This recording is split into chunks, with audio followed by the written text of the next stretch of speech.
Hello and welcome to Discourse of Peacocks. Happy New Year to everybody. Although Leeds United could have made it a little happier had they have got the 3 points instead of just the one. But I think we have to put that down to the weather, and maybe just being a little bit too giddy with our back-to-back away wins.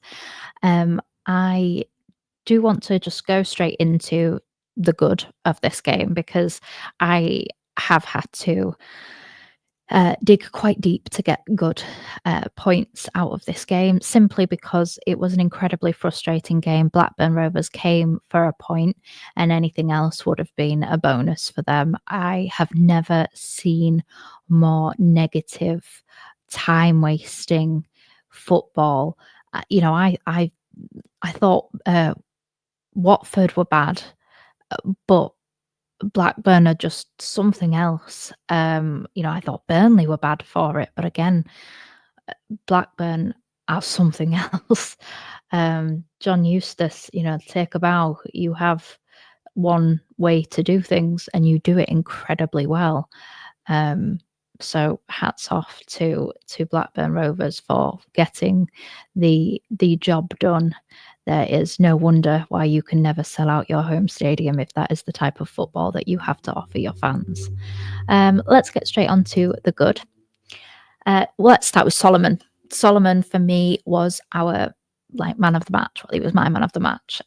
He was our most creative outlet. He was very determined in order to attempt to create something in a very attack versus defense game, a game which is never going to be remembered for an entertainment purpose. Entertainment and Blackburn don't really go in the same sentence unless it's how do you avoid entertainment? Watch Blackburn Rovers. I I thought he did some amazing crosses into the box. There was obviously a few that came just so close, especially the Dan James one, which I think it was the defender that has to be given the credit. Yes, Dan James, it wasn't his best performance, and I know he's my boy, but I'm not going to be blinded to the fact that it wasn't his. Those kind of games aren't often his type of game. Um, so it wasn't his greatest performance, but I do think Solomon really, even with a couple of slips, which obviously gave me Burnley flashbacks, I still thought he did fantastic. He didn't give up. He was just, I don't know, he was just relentless. And I really admired that about him, especially considering his injuries, considering how injured you can get from playing in such torrential rain. Yeah, Solomon, well done. Absolutely brilliant. Joseph came on and made almost a difference. Well, we ended up with a score draw instead of a 0-0. So he came on, earned the pen.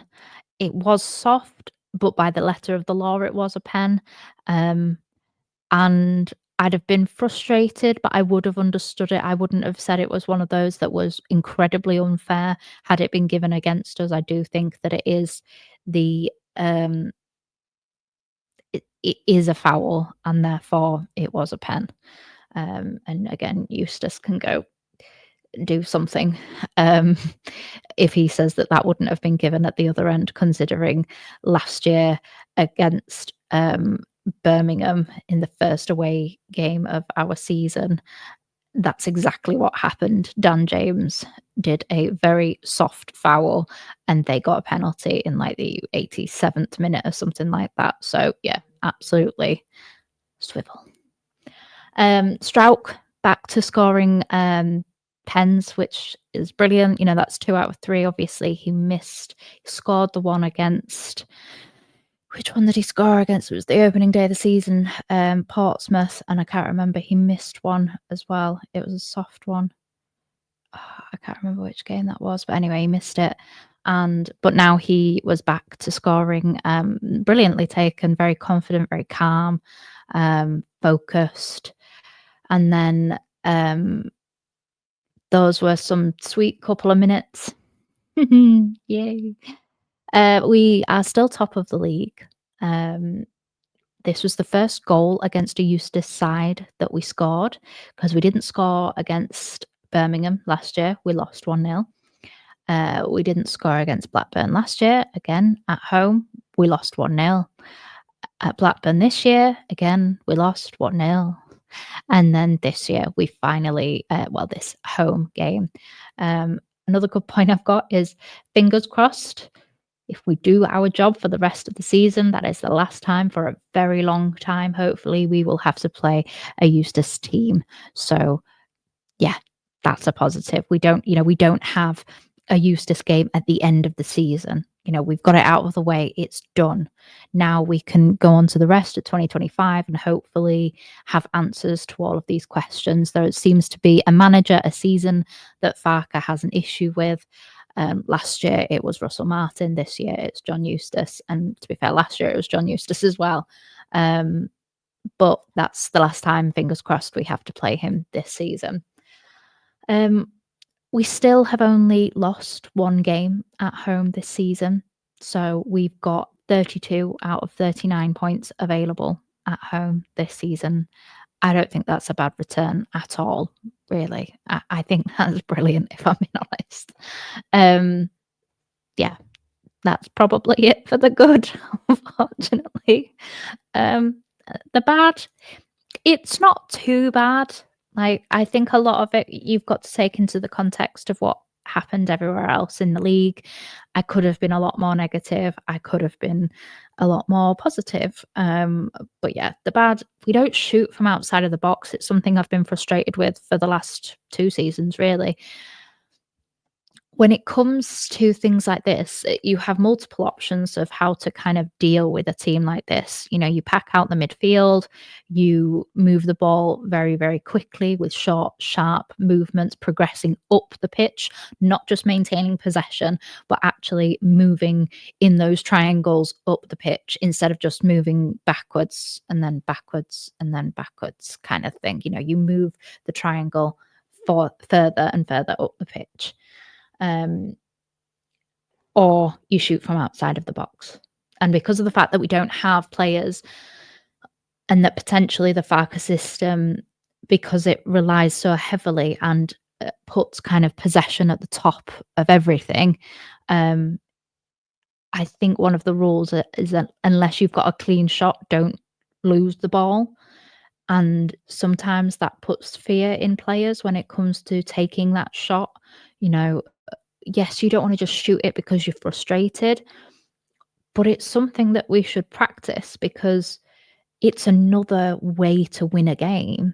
So just because your goal and your ethos is to protect the ball, it doesn't mean that the ball can't be used in an attacking way from distance, because if you have to walk it in the net, then all people have to do is pack it out, and then you can't do it. Whereas if you've got somebody who can kind of thread a really sharp ball through, then go for it. Absolutely. Yeah, I think we looked tired as well. I think obviously the fact that we had back-to-back away games over the festive period, 3 games in a week, 4 games in 12 days? Something like that. And 2 of those games back to back were away. Yeah, everybody just looked a little bit tired and a little bit like they just needed a little bit of a rest. Even though I think Farker's rotation has been really good, I still think that everybody looked a little bit tired. Daniel, that's in me and him. I like busy mates. His team selection frustrated me because I think we could have just say, right, should we shake hands before the game? Draw, cool, let's move on. It just had that written all over it because Daniel Farker does struggle when it comes to managers who are able to suss him out because he's so reliant on a particular formula. And I don't disagree, because at the end of the day, even though he has these bogey managers, bogey teams, word it however you want, we're still top of the league. So it clearly works for the other 99% of the time. It's just frustrating when we already know the answer to a question of what's going to happen in the game before it actually occurs. You know, we knew that we were going to get overrun in midfield. We knew the fact that they were just going to play with, 24 men behind the ball, and a very lovely referee. Um, but yeah, I think his team selection wasn't the greatest. I wouldn't have started Dan James. Again, I love Dan James, but for me, Blackburn Blackburn and Millwall are probably the best teams in the league when it comes to implementing a low block to the point where it's beyond effect. Oh, and Burnley. Those are the three best teams in the league when it comes to a low block. Every other team we have found a way through, whereas this season we haven't, other than obviously we got the penalty against Blackburn, but we've played Blackburn twice and have managed to score one goal. And we didn't gain 3 points from either one of those games. I would have loved to have seen a midfield three. Like, I would have loved to see kind of Tanaka, Rothwell, Ampadu, or even kind of Rothwell, Tanaka, Gilavogi. If Ampadu can't play a full game, maybe you start Ampadu and you bring Gilavogi on, or you start I just would have loved to see something different. I really would, but I understand that maybe because of the fast turnaround in games, that wasn't really an option for this one, and we kind of just have to suck it up and think, hopefully, we can implement something like that against Millwall when we've maybe had time beforehand to actually practice it. But yeah, I would have brought Dan James on with tired legs. I would have started Joseph. The simple fact of tiring them out. Pirro would have been far more effective because he does go back and collect those balls. So the crosses that Solomon was putting in, there was no number 9 there. If you start with Joseph, he is more than likely going to be in that, because then even if you kept Aronson on, you've then got a pressing number 10, you've got a pressing number 9, you've got a number 9 that can hold up the ball as well. Pirro can't hold up the ball. That's not his game. I'm not going to batter him for it. It's just not the person that he is.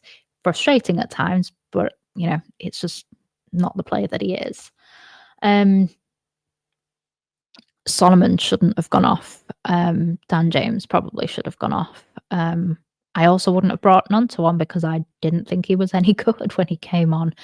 I didn't think he offered much at all. He was not releasing the ball again. He wasn't doing much with it. It was just quite a frustrating time. And for me, I'd have tried Ramazani. I'd have just shuffled things round. Solomon was the only one actually creating things. I'm presuming Dan James was kept on because of the fact that if the legs did tire, he's the one that you want running. But their left back had Dan James pretty much sewn up, which hats off to you, because not many people can keep up with Dan James and keep him quiet.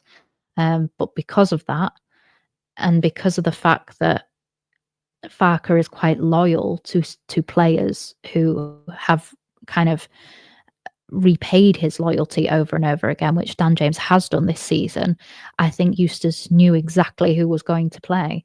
Whereas I think if Ramazani starts, I don't think Eustace knows exactly how to do that with Ramazani, because I don't believe he was fit when we played Blackburn last time, or maybe he was on the bench. Either way, he definitely didn't start. So yeah, it was frustrating for definite. Team selection for me was probably the killer. Fullback woes.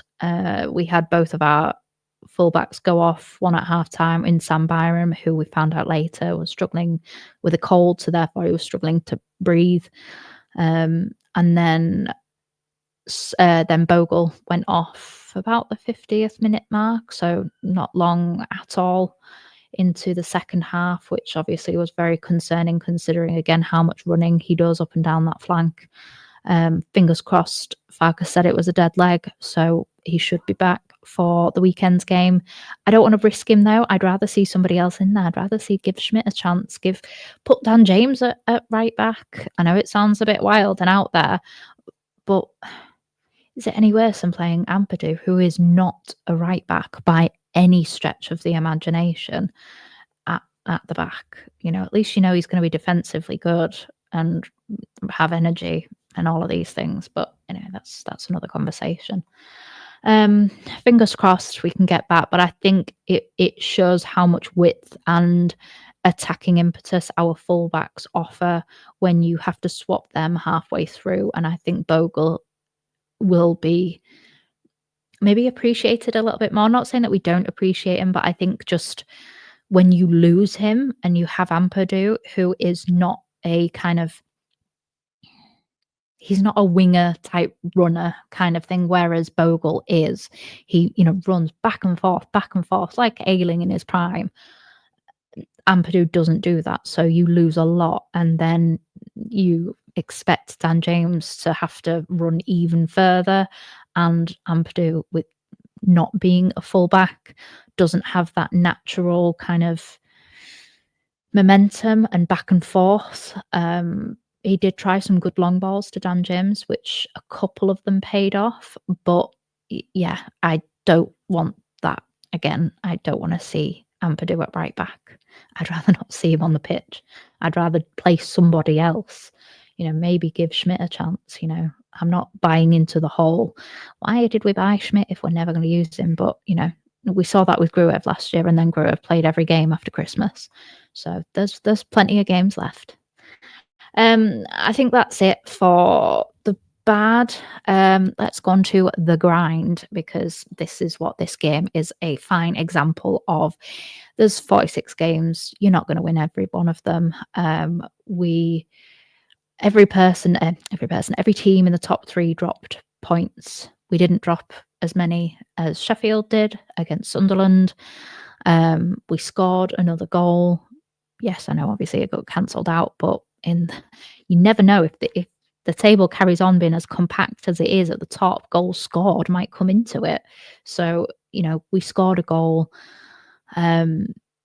Goal difference is almost worth another point. So we're now 3 points between both Sheffield United and Burnley, and we have the best goal difference. Goal difference is what has put Burnley in second place. So it genuinely could be vital this year. I don't want it to be vital. I want us to be clear. I want us to be clear of third. If we're clear of second, fantastic. But I just want us to be clear of third by a country mile. I don't think that's asking too much at all. We still gained a point. Us and Burnley still gained a point. So it wasn't that we lost and Burnley gained a point on us. Us and Burnley gained a point. Sheffield lost. And they're still all going on about we've won as many points as Leeds. Well, no, you haven't, because you got a 2-point deduction. Whether or not you want to admit that you got it, you did. Therefore, that asterisk doesn't count for any points at the end of the season. You don't go, so you got 98 points, but second got 99 and first got 100. But that asterisk, we'll add you those points back on. It doesn't matter. Stop going on about it. It's over half a season worth of points. You should have made up those 2 points if you are the best team. You haven't, because Leeds United are ahead of you. That's going to come back to bite me on the arse, isn't it? January transfer window, I've put us on a knife edge because of the fact that it's such a balance right now in terms of you don't want to upset the apple cart. You don't want to put somebody's nose out of joint. You want everybody to be singing from the same hymn sheet. I am coming out with so many different analogies right now. But you want everybody to be just very harmonious, and you don't want somebody coming in thinking they're the big I am. You don't want another Jed Spence, essentially, of somebody's attitude to come in and potentially throw everything off in the kind of the business end of the season. You don't want that at all. But we also don't want a situation where we had after March, where we had not Ramazani. We had Rutter go off the boil. We had Somerville go off the boil. Dan James wasn't himself and was also in and out with injuries. Nonto wasn't ideal. Um, Kamara just didn't do anything progressive. He just kept hold of the ball. Gruev only shot in the playoff semi-final. We don't want these things. We want to have the best squad that we can do. And for me, Aronson has been absolutely fine this season and has done, has got as many goal contributions, I believe, as Rutter did all season already, and we've still got almost half a season to go. But we have seen from with our own eyes what happens when Aronson goes off the boil. I don't want that because I don't want our promotion hopes to be in the hands of somebody that has confidence issues or that is tired or that, is gutted because they didn't get that many minutes away in the March international breaks. I don't want that. I want somebody who can keep Aronson on his toes, even if that means that, that person doesn't necessarily get as much game time as Aronson. I want Aronson to be feeling kind of the player breathing down the back of his neck, kind of hungry to get on that pitch instead of him. I want that because Leeds needs that. I'd love it if Aronson continued playing like this and continued for the rest of the season. But I don't think it happens when it gets to the real tough end, because we have seen as well that there are players that if you do enough to impress, you will get a move at the end of the season.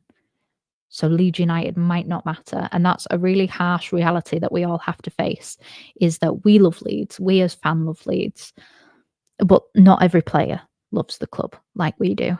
And if they have a choice between being able to show their showcase of this is what I've done this season, you just block out the last 10 games of the season, because for the first kind of 30 games, I was incredible. So I have earned a move somewhere else at the end of the season. And when it comes to the last few games, if we aren't within touching distance of the very top, then we've got something to be concerned about if there isn't a gap between second and third.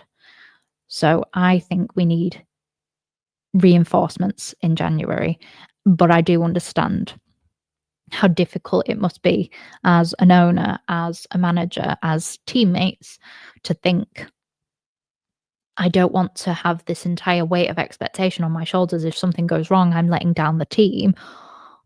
And I don't want to have the lax attitude of, well, they've got nobody else, so I'm going to be guaranteed on the team sheet, which is what we saw from some players at the end of last season. I don't want that. We don't need that. We got 10 out of 12 points over the festive period. I think all of us would have taken that. We haven't lost. We've got 3 wins and a draw. That's promotion form right there. If you can't win, don't lose. Yes, we kind of took the win away from ourselves with some shoddy last minute defending, but we didn't lose. And all of the other games we have lost against a John Eustace side. I'm taking the positives. Finally, just take a breath. The team just needs to take a breath and just get the win. Away at Hull, it was a 0-0 draw in which Rodon got sent off last year.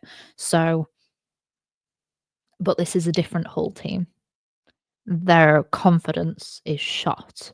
Although they did manage to get a win against Blackburn the other day. Something we didn't do. But I think if we just take the away form that we've had recently and copy and paste it, we'll be absolutely fine. We know that they're going to step up their game. It's a Yorkshire derby, this, that, and the other. Cup final, all of these cliches. But if we do that, we'll be absolutely fine. Right, I think that's it. That's it for today. Please like, comment, subscribe, become a member if you want. Let me know your thoughts and opinions on the game. Are you a Fark out person? If you are, you're daft. Are you Fark out? Are you Fark in? Are you confident? Have you been shaken by that result? Let me know.